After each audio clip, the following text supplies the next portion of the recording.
Okay, तो कुछ और आसान वाला क्वेश्चन दिखाता हूँ आपको। 2x cube plus 5, 2x cube plus 5, ये मैंने आपको एक फंक्शन दे दिया, मान लो y के, मैंने आपको y ऐसा कुछ लिख के दे दिया। अब मैं आपसे पूछता हूँ कि यहाँ पर आप x की वैल्यू पुट करते जाओ और मुझे मैक्सिमम वैल्यू बताओ इस फंक्शन की क्या आ सकती है।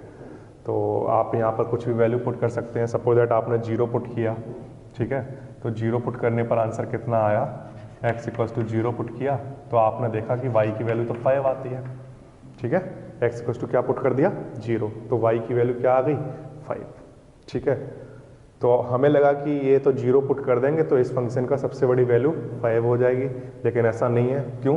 क्योंकि अगर मैंने x की वैल्यू 1 पुट की तो 1 पुट करने पर देखो क्या होगा, 2 इंटू 1 का क्यूब प्लस 5, सॉल्व किया तो आंसर कितना आ गया, 7 आ गया।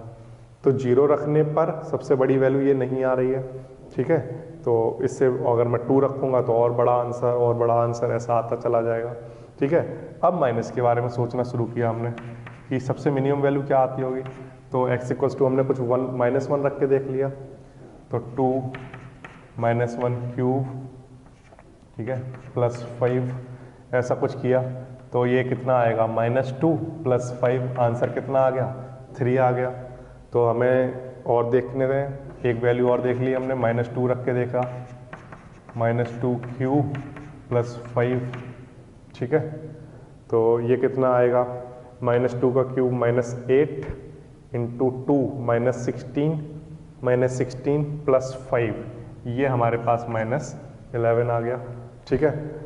तो इस तरह से मैं देख रहा हूँ कि अगर मैं पॉजिटिव वैल्यू रखता जाऊँगा, बढ़ाता जाऊँगा तो ये इधर बढ़ती चली जाएंगी वैल्यू। अगर मैं इसको नेगेटिव रखता जाऊँगा तो ये और नेगेटिव में बढ़ती चली जाएंगी। तो इसका मतलब ये है कि ये वाला जो ग्राफ है, ठीक है, ये कभी भी क्या नहीं होगा, कभी भी एंड नहीं होगा, इंक्रीजिंग भी होता जाएगा और डिक्रीजिंग भी चलता जाएगा। तो ये कुछ इस तरह से ग्राफ चलता जा रहा है। सपोज दैट ऐसा, ये ऐसा चलता जा रहा है, ये x इक्वल्स टू 0 पर 5 आ रहा था, ऐसा कुछ ग्राफ चलता जा रहा है। तो ये इधर इंक्रीज हो रहा है, इधर डिक्रीज होती जा रही है वैल्यू, इसके बाद से डिक्रीज होना शुरू हुई, इसके बाद 0 के बाद से इंक्रीज होना शुरू हो रही हैं, और 0 के बाद इधर चलता हूँ तो डिक्रीज होना शुरू हो रही हैं। तो मैं यहाँ डिसाइड नहीं कर पा रहा हूँ कि सबसे बड़ी वैल्यू कौन सी है या सबसे स्मॉल वाली वैल्यू कौन सी है, ठीक है। तो मैं यहाँ पर क्या लिखूँगा, no maximum value and also no minimum value, ठीक है। ये बात आ रही है आपको समझ में? यहाँ 0 रखा तो आंसर कितना आता है, 5। 0 के बाद अगर कुछ भी रखो तो वो इंक्रीज होता चला जाता है।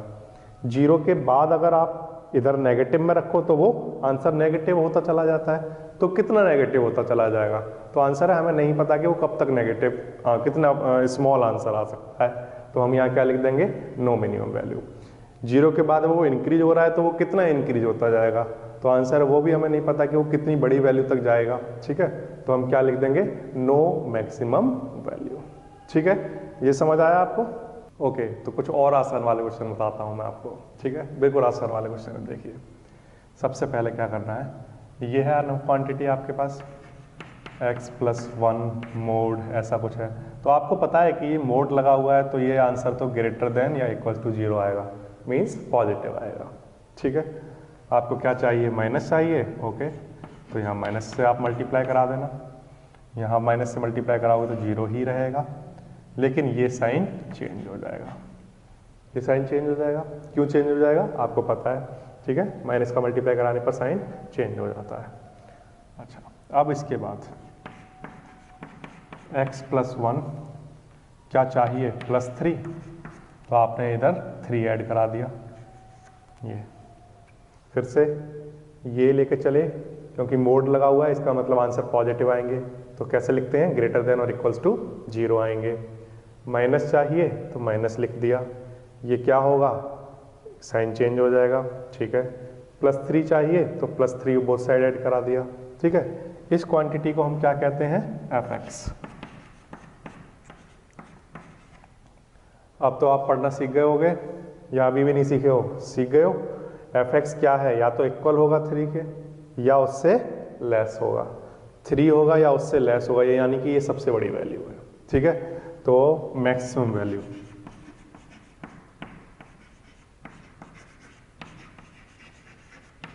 कितनी, 3, मैक्सिमम वैल्यू कितनी, 3 आ जाएगी।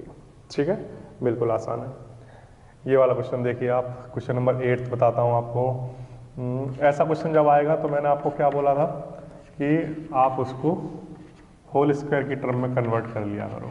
ठीक है, यहाँ मैं क्या कर रहा हूँ, +4 -4 करा देता हूँ अपनी साइड से।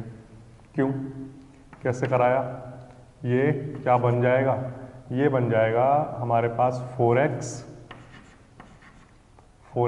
-2 का होल स्क्वायर, और इधर कितना, -24। ठीक है, कंप्लीटिंग द स्क्वायर याद है या भूल गए, वही है, कंप्लीटिंग द स्क्वायर कर दिया यहाँ पर। ठीक है, ठीक है, तो ये कंप्लीटिंग द स्क्वायर हो गया।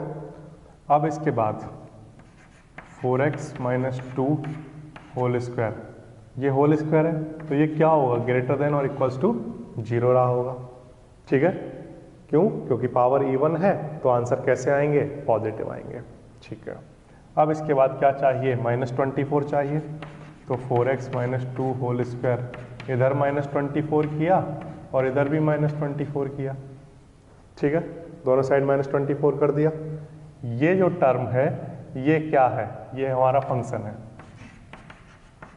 इसको हम फंक्शन कहते हैं। ये क्या है, ग्रेटर है, इक्वल है किससे, -24 से। तो इसको कैसे पढ़ोगे, इक्वल है -24 से या -24 से ग्रेटर है, तो सबसे मिनिमम वैल्यू कौन सी है यहाँ पर, -24।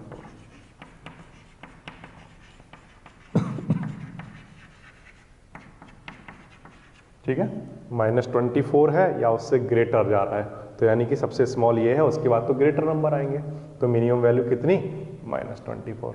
ठीक है, और एक लास्ट क्वेश्चन इस एक्सरसाइज RD शर्मा की बुक से, इस एक्सरसाइज का लास्ट क्वेश्चन वो ये है।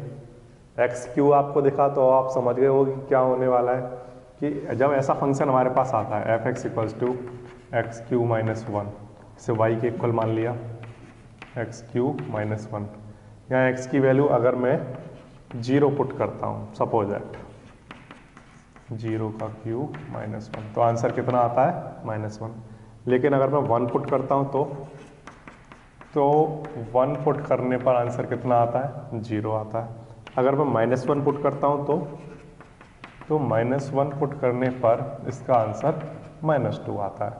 ठीक है, तो आपने क्या देखा कि अगर मैं 0 से बड़ा नंबर पुट करता हूँ तो आंसर इंक्रीज हो जाता है, 0 से स्मॉल नंबर पुट करता हूँ तो आंसर डिक्रीज हो जाता है। ठीक है, तो 0 से बड़ा आप कुछ भी यहाँ पर वैल्यू पुट करते जाएंगे, 0 से लार्ज कुछ भी वैल्यू पुट करते जाएंगे तो आंसर क्या होता जाएगा, इंक्रीज होता जाएगा। 0 से स्मॉल कुछ भी रखेंगे तो आंसर क्या होता जाएगा, डिक्रीज होता चला जाएगा। ठीक है, तो इसलिए ये जो फंक्शन है ये हमें x = 0 y = -1, ये ऐसा कुछ है। ठीक है, तो ये कुछ ऐसा करके चल रहा है। ठीक है, ऐसा जा रहा है, तो यहाँ पर क्या हो रहा है, 0 x = 0 के बाद ये फंक्शन इंक्रीज हो रहा है, और x = 0 के बाद ये फंक्शन कैसा हो रहा है, डिक्रीज होता जा रहा है ना। तो हम ये कह सकते हैं कि हम ना तो मैक्सिमम वैल्यू डिसाइड कर सकते हैं कितनी जाएगी, ना मिनिमम वैल्यू डिसाइड कर सकते हैं। तो यहाँ पर क्या लिखेंगे, no maximum value and no minimum value. ठीक है, ये समझ आया आपको। 0 से 0 पर आंसर -1, एक बढ़ा दिया 1 रखा 0 हो गया। अगर यहाँ पर कुछ और 2 रखते तो आंसर और ज़्यादा इंक्रीज होता। तो जैसे जैसे x की वैल्यू बढ़ती जाएंगी आंसर बढ़ता चला जाएगा, जैसे जैसे x से की वैल्यू कम करते जाएंगे 0 से तो आंसर डिक्रीज होता चला जाएगा। So no maximum value, no minimum value. ठीक है।